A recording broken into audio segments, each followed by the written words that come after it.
Hey everyone, this is my third video about BFS. If you haven't seen the first videos, go check them out and then pick up here right after. If you've already seen them, that's amazing. We can talk about BFS FAQs right now.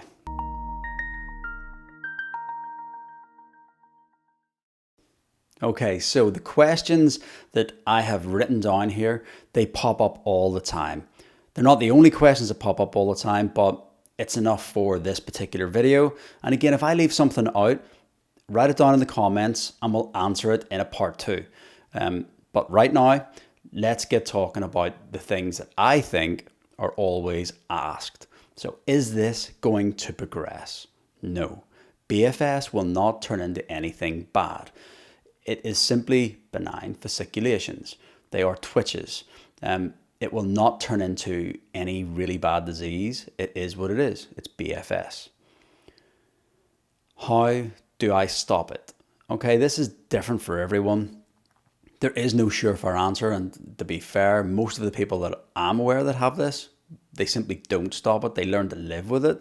They learn to filter it out. They learn to just ignore the noise of all the twitches. Yeah, that is pretty tough to do. I get it.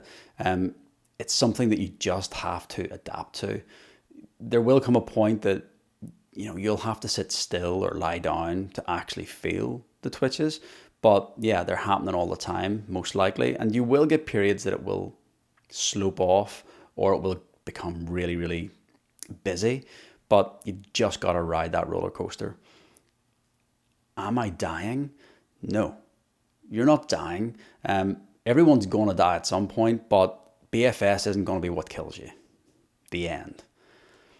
Does it matter where I twitch? No. Location does not matter. It doesn't matter if it's your chin, your tongue, your legs, your fingers. It just doesn't matter. Location is irrelevant. Does it matter how long a twitch lasts? No. Again, just like location, duration doesn't matter. Some people are twitching for years in the same spot. I know someone that has a thigh twitch and it just has been going for about 5 years. And myself, I've had ones that last over a year. It doesn't matter. Does it matter if it's fast or slow? This may seem strange and it's all alternatives of the same question, but no. The type of twitch doesn't matter. You're going to get some that are strong. You're going to get some that are light. You're going to get some that are very visible, but you can see them, you can feel them, and you can see them if you stare at them. It just doesn't matter. These are just twitches. A twitch is a twitch. Does anyone get strange sensory issues? The answer is yes. Is it connected to BFS? Probably not, maybe so, but it doesn't matter. Yes, some people will get pins and needles. They will complain about tingling sensations, even surface skin pain, all kinds of stuff. Yes, we do get it, but that could be down to the fact that we're, as I mentioned in one of my previous videos, we're almost hyper aware and hypersensitive of our own bodies. And the bottom line is, loads and loads of people probably get these things on and off, but they don't give it a second thought. However, because so many of the people with BFS, they're always looking inward and they can sense all of this stuff, they start to think about it, they start to overthink about it, and it just goes round and round in circles and gets worse. So my advice, stop analysing and just move on. Does anybody get perceived weakness? This comes up all the time because people are associating the twitching with other bad stuff. So then they start looking for other signs of bad stuff, one of which is weakness. So people will perceive that they're getting a weakness, but this just isn't true. It's not weakness. They're still able to function. They're still able to do everything that they were able to do before they started twitching, but they just have this feeling that something is weak. So let me focus on that one a little bit deeper. Let's, for instance, say you're going to say the same word. So pick a word, any word. This gets really silly and I'm not going to do it on camera, but if you say the same word repetitively for 30 seconds to a minute, your brain will actually start to question that that's even a real word. It will start to sound really, really strange because you're turning something that is automatic in the subconscious into something that you're actually overthinking. And just by doing that, It absolutely makes it really, really strange. So let's take that a step further. You take one of your hands, and instead of just reaching out to pick up something as you would automatically, go off and try this. It's really freaky. But if you do this for a few minutes, your hand will start to feel really strange. So if you literally focus on every single movement you do with your hand, everything you move and you're thinking about it. Don't move automatically, but think about it. The same way you're doing when you're analyzing other things, you analyze this. And before long, I would say after a minute or so, your hand is going to start feeling really strange. So that proves a point that when you overthink things, you start to notice things that really aren't there. You start to sense other things. Okay, so why is everyone so anxious with BFS? So it's not exactly true, because there's lots of people that have BFS that are not anxious in the slightest. However, I would say a large proportion, and I've said this in my first video, a lot of people are. Why are they anxious? It's natural. Think about it. Okay, so you're twitching, you weren't anxious before, and then you start to think you've got something really bad because, hey, who twitches? And you Google it and you see lots of bad things that, twitching may be a symptom of. So by nature, that will trigger anxiety.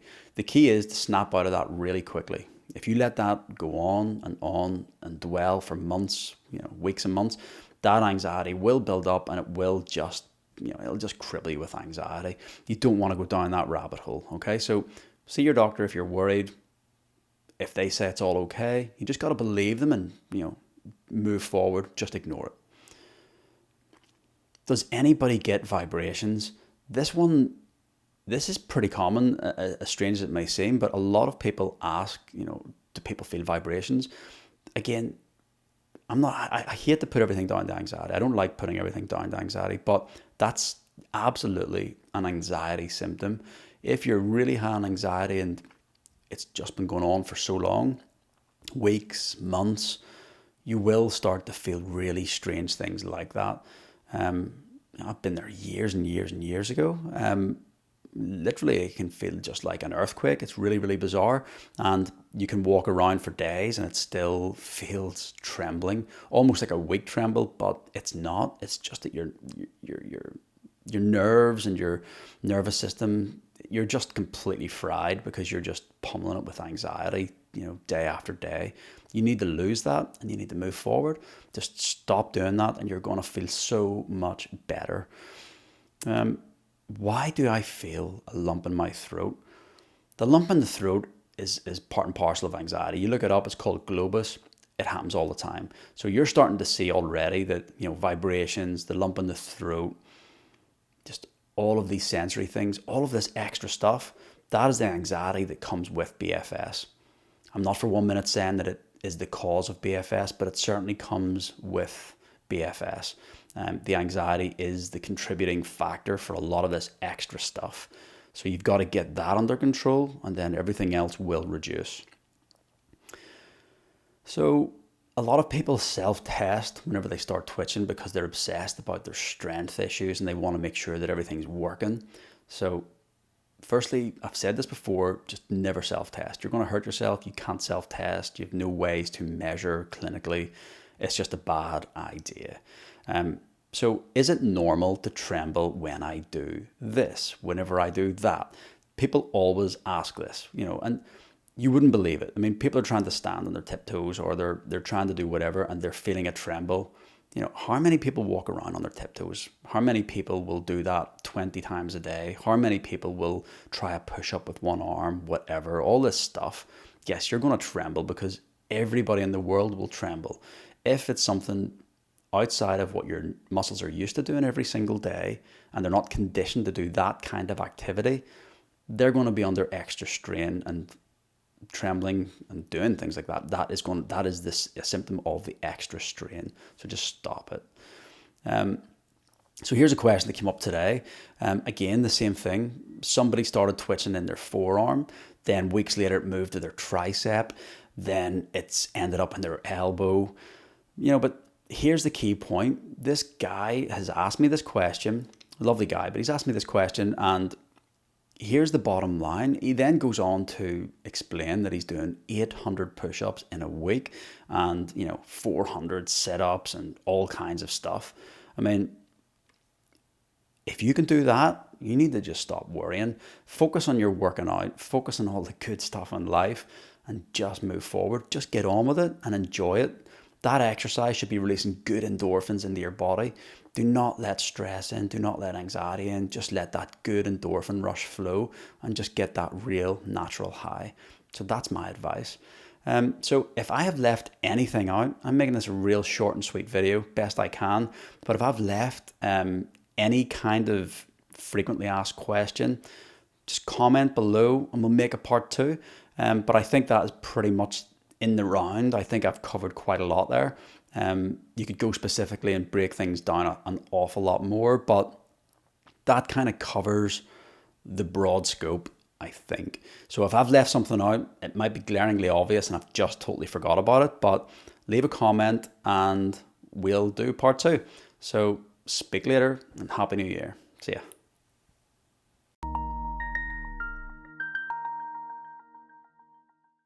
Hey guys, thanks for watching the video. I hope it's helping.